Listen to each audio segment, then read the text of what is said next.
In Newry town I was bred and born, in Stephen's Green now I lie in scorn. I serve me time at the saddler's trade, and I always was a roving blade.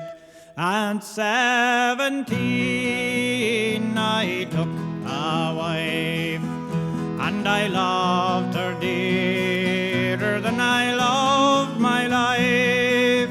And for to keep her both fine and gay, I went a robbing on the King's Highway.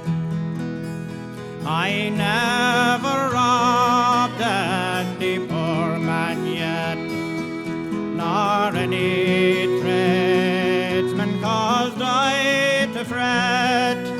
But I robbed lords and their ladies fine, and I carried their gold home to my heart's delight.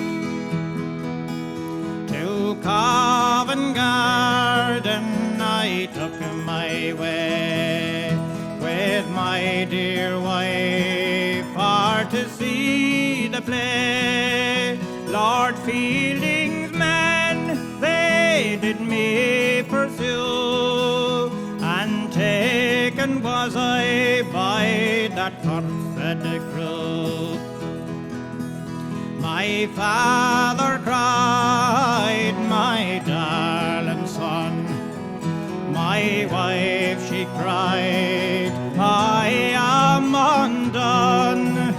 My mother tore her white locks and cried that in the cradle I should have died. When I am dead, I inform my grave a flashy funeral, pray let me have 6 highwaymen for to carry me, give them broadswords and sweet liberty. 6 pretty fair maids to bear my pall, give them white ribbons and green garlands all. When I am dead, they may speak the truth. He was a wild and a wicked youth. In